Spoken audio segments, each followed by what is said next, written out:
Hi, my name is David Andolfatto. I'm here at the 40th Annual Fall Policy Conference in St. Louis, and I'm here this morning to interview Lee Ohanian of UCLA. Lee spoke yesterday on a paper that was titled Neoclassical Models of Aggregate Economies, and Lee's agreed to join us here this morning to tell us what that was all about. Welcome, Lee. Thanks, Dave. So why don't you tell us, what are you talking about here? Neoclassical models of aggregate economies. What's this paper about? Yeah. So it's actually a really simple idea. The idea is that economies are always being hit by various kinds of shocks. And two of the biggest shocks that we can think about are shocks to technologies and shocks to government policies, fiscal policies, government spending, tax rates, regulatory policies. So when these shocks occur, a technology shock could be something like the development of the microprocessor or the development of the internet. It could be something like a change in the weather, such as the drought in the western part of the United States. So economies evolve and respond to these shocks through market processes. And in doing so, we see movements in how many people are working, how much people consume, how much people invest, how much is produced. So the idea in this paper is to look at just changes in technologies, which have been such a big part of our lives, and changes in government policies, only those two factors, and in which those changes are really long lives, such as the internet's come and it's going to be here. Taxes were adopted in income taxes in 1914, and they continue. So these are large permanent changes in government policies or technologies, and then we ask how a model economy, so how we learned about the actual economy, as you know, is we simulate little model economies. So we simulate a variety of model economies in which markets function very well. That's what we mean by neoclassical. And then we ask, how do those model economies respond when we look at changes in technology and changes in government policy that we can measure using data in economic theory? And then we ask, to what extent do the movements in the model economy correspond to actual movements in the data? So in a nutshell, that's what the paper's about. Very interesting. So I gather from the approach you take here, this is a bit in contrast to the traditional business cycle approach where at least in the last 20 or 30 years, perhaps earlier, we were more interested in what we call higher frequency movements in the data. It seems here what you're trying to do is try to take the same modeling framework and see to what extent it can account for broader swings, kind of lower frequency. Is this a big departure from what has traditionally been done? Is this something that's important to look at the lower frequency movements? Yeah, it is a departure. So as you mentioned, the traditional approach was to assume there were sort of two pieces to economic data. There was a very smooth trend, and then there was what we call the business cycle, movements that were very, very short-lived. But what we show in this paper is that there's a big part in the middle that's not very short-run stuff, and that's not super long-run. And there's a lot of movement in data that correspond to what we call these middle frequencies. And to us, it makes a lot of sense because when you think about, okay, the internet's invented, there's a new technology, or the microprocessor's invented. Those innovations, as some of your dissertation shows, are going to take a long time to evolve and disperse through the economy. So we should expect to see things like the development of the internet or the development of the microprocessor, the development of smartphones, to have an impact on the economy that lasts 5, 10, 15, maybe 20 years. And what we see in the data is that the movements that correspond to those 10, 15, 20, 25, 30-year cycles, if you will, are big. In fact, they're bigger than the movements at the business cycle frequency. And what surprised us is that today, the business cycle frequency movements are almost all gone. The remaining movements are these 10, 15, 20, 25-year movements. Interesting. So another characteristic of your modeling approach is that, I guess as a benchmark, you're beginning with the hypothesis that markets work relatively well on their own. That might strike a lot of people as kind of odd, especially at higher frequencies where we think that the business cycle is often, at least in part, a manifestation of markets not working so well at times. But I suppose, given your emphasis on longer frequency, the longer horizon, You think that this assumption, this view might be more acceptable, I should say, and it's more justified or something like that. Sure. Oftentimes people think, markets don't work well in the short run, but in the long run they kind of work things out. Yeah, so a common view towards thinking about business cycles is that there are changes in monetary policy, and the dollar price of goods and services don't respond immediately in response to those changes in monetary policy. And the fact that the dollar prices of goods and services don't change immediately perturbs the economy in particular ways. By looking at these 15, 20, 25-year movements, that's plenty of time for dollar prices of goods and services to change, for the wage rates of workers to change, for search behavior of workers to sort itself out. So when you think about the market process in an advanced economy like the United States, you look at these long-run episodes such as we used to have 80% of the workforce was in agriculture. We needed 80% of our workers in order to feed ourselves. Today it's about 1/2 of 1%. And the market process is what evolved to move those workers from agriculture to produce and manufacture goods and services. So when we look at these long-run issues, we think market processes are incredibly powerful for understanding movements like from agriculture to manufacturing and services. So yeah, absolutely. We think of these longer-run movements are exactly, what the doctor ordered for thinking about, when do we use markets to function well and when do we don't. So there are many episodes, not just in the United States, but in other countries where the countries enter into these slowdowns or these phases or even Great Depressions or even lesser depressions. Probably a bit difficult to reconcile with the notion of new technologies, or though not impossible, I suppose, if the new technologies are disruptive, but there must be some other hypothesis at work here, perhaps, to account for these episodes. Yeah. So I guess I'm asking the recent crisis, for example. Sure. What was responsible for that through the lens of your modeling framework? Yeah, sure. Well, let's start with Europe. So we look at data from Europe, and again, we use this particular decomposition in which we separate the data into these different pieces. Some pieces that are what we call very short movements associated with the business cycle, and then these longer movements, 15, 20, 25-year movements. In Europe, what we find is almost all the movement is due to these 15, 20, 25, up to 50-year movements in the data.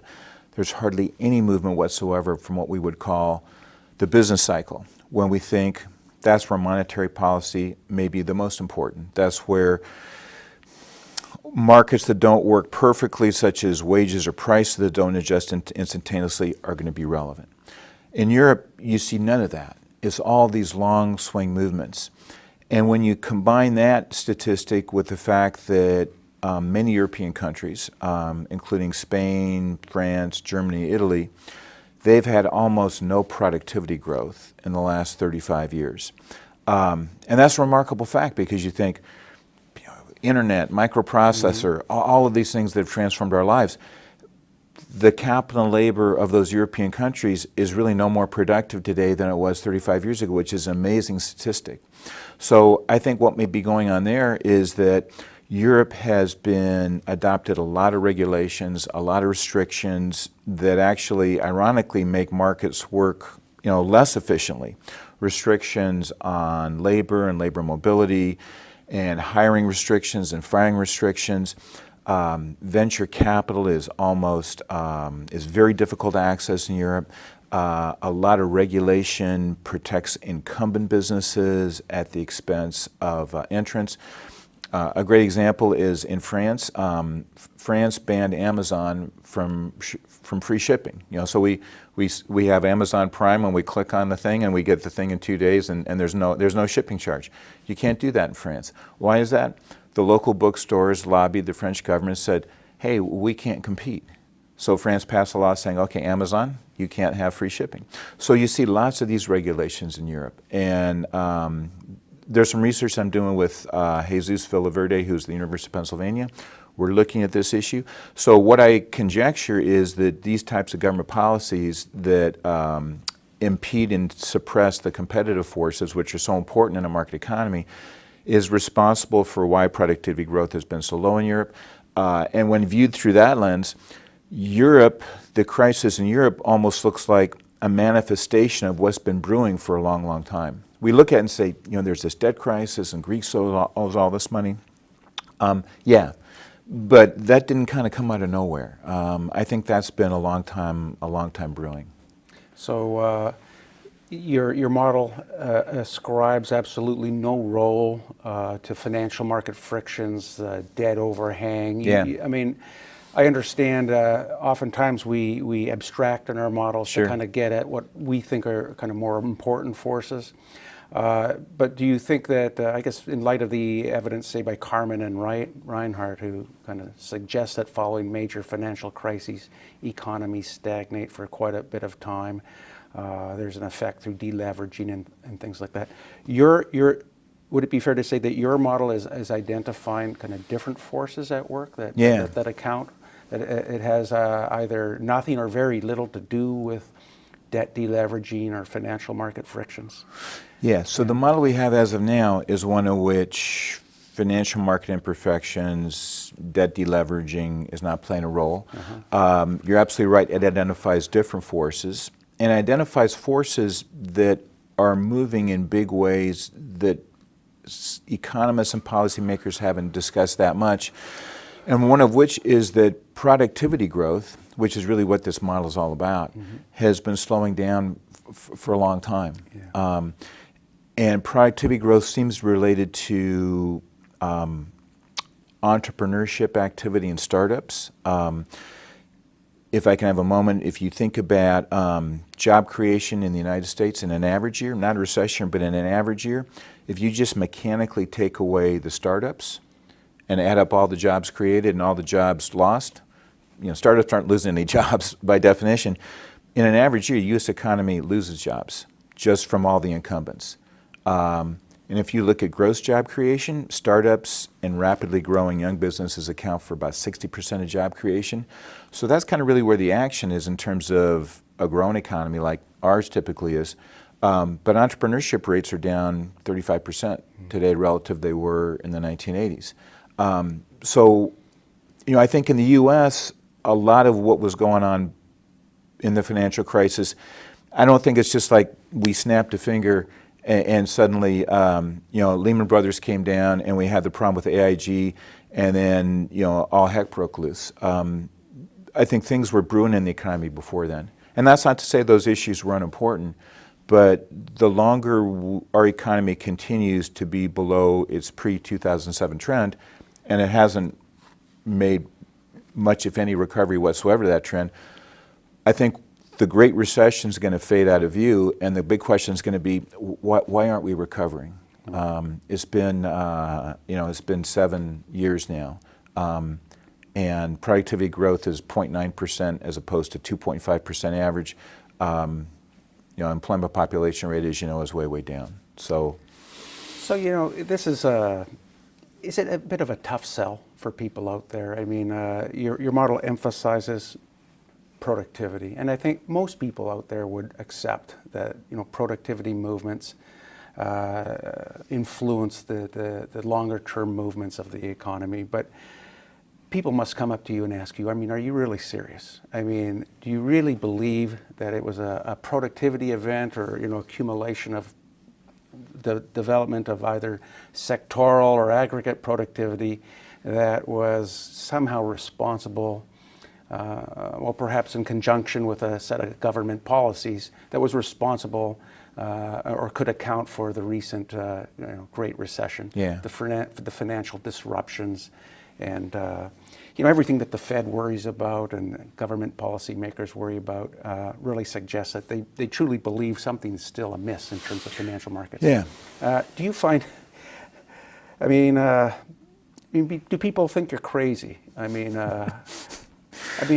do you really persuade people about this story? There's really two issues. One is that the crisis and the rapid drop in employment that occurred in the first 3 or 4 months of 2009.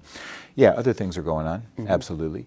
But what I'll ask people is to say, step back and say, okay, what is by far and away the most important determinants of long-run living standards? And people will say, productivity. Sure. Absolutely, no question whatsoever. I said, okay, well then let's kind of work ourselves backwards.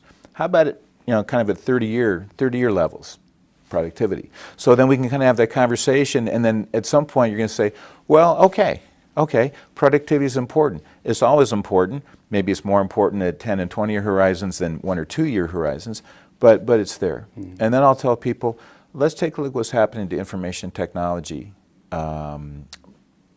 productivity growth. And that's been, that's been really such an important force in driving the economy in the last 30 or 35 years. So you think about, Apple, Google, Microsoft, really transformed the world and the economy. And what we're seeing is far fewer startups in IT, far fewer successful startups in IT. Successful startups meaning businesses that grow at least 25% per year in terms of employment for at least 5 years. And of those that have that rapid growth rate, there are far, far fewer that are really taking off the way Apple did or Microsoft did or Google did. So you look at that statistic, and that's a grim statistic. And I think a lot of people who thought about the economy as being, well, this was a financial crisis, and even with Reinhard Rogoff, we should be having some recovery by now. We're not seeing recovery. And you look at businesses, and as you know, they're cash rich. The corporate sector has enough cash on hand or more cash on hand to finance all the investment they need to do. So the current economy is a puzzle, I think, from a lot of perspectives. I think it's particularly a puzzle for those who look at financial forces as being kind of the be-all and end-all. If that was the case, then you'd say, well, why haven't we gotten back? These businesses have tons of cash. Interest rates are close to zero, at least on government securities. Why aren't they investing? My response would be, it's kind of an underlying economy that's not nearly as healthy as one we used to have. A lot of people point to those same statistics as evidence that the financial markets are impeded in some manner. Firms don't typically hold that much cash unless they want to build up a precautionary saving. We know that it's imperfect financial markets are what cause a buildup in precautionary savings, so that the evidence that they have cash is actually indicative of that they're fearful of something, future borrowing constraints or future finance conditions. You mentioned, real interest rates on U.S. short-term treasuries are minus 2%. Inflation is very, very low. It just sounds very strange, a very strange situation. Yeah. It may be coincidental, I guess, or symptomatic of a deeper problem, I suppose, is what you're suggesting? Yeah. Take a parallel to something like Japan. Yeah. So Japan's had very slow economic growth for a long, long time. Yeah. Some economists say they've had such low inflation, occasionally deflation, not particularly severe deflation, but some deflation. Interest rates are near zero. And there are some economists, I think, who have the view that if we could just pop up inflation from 0 to 3% in Japan and get them off that zero lower bound, that would pretty much bring back prosperity to Japan. I look at Japan very differently. I look at Japan as a country with an aging labor force, very low birth rate, no immigration, very low entrepreneurship. Low entrepreneurship means few startups. Few startups means few successful startups. Few successful startups means, very few new engines of economic growth. So when I look at Japan, I think, 3% inflation is not their panacea, going from 0 to 3% inflation. The data that you mentioned can be interpreted in different ways. I would say for those who think financial markets are really what's holding the U.S. economy back, I would say the questions become, well, why, and when will it turn around? The Reinhard Rogoff evidence doesn't say this continues forever. but I don't see much signs of recovery. So, and I do see very low productivity growth. Well, the same question could be asked of you about when will productivity growth turn around. We can't make those forecasts. We can only remain hopeful that it will, I suppose. Yeah. And I guess government policy, in your model, strictly speaking, is takes quite a laissez-faire approach, but kind of as a practical man, a practical economist. What sort of policy implications do you think? I mean, practical policy implications could you recommend? I guess at the federal level or lower levels, in order to get out of this funk that we're in. Yeah. All right. So we talked about entrepreneurship and startups, and successful startups are disproportionately done by immigrants. 45% of the Fortune 500 was founded by an immigrant or the child of an immigrant. Interesting. And we have severe restrictions on immigration, a lot of which go back to the 1980s, many of which are country-specific quotas. If you look at technology, half of successful IT startups are done by immigrants, typically from China or India. We have severe immigration restrictions, so I think the simple answer is reforming immigration, particularly for highly skilled workers. We have these people that come here and they study at Stanford, MIT, and Caltech, and they get PhDs in computer science and electrical engineering, and they want to start businesses here, but we make it hard for them to do that. So Congress understands this, and there are bipartisan supported bills in both the Senate and the House literally aimed at bringing in more immigrants who want to start businesses. So if I could think of, based on my reading of the data, if I could think of one policy, it would be that one. And it's heartening for me to see that Congress understands that and they're trying to move forward on it. Excellent. Very interesting. I guess we can go and read the paper for more recommendations, I suppose. Just to conclude, could you give us maybe what's a takeaway here in two or three bullet points? What would you say are the main points of not just this paper, but your entire research program? I know this is just a small part. Yeah. So I would say the big picture summary is that a lot of our economic historical record, can be reasonably well understood within the fairly simple mechanics of supply and demand. And there are times when various forces interfere with supply and demand,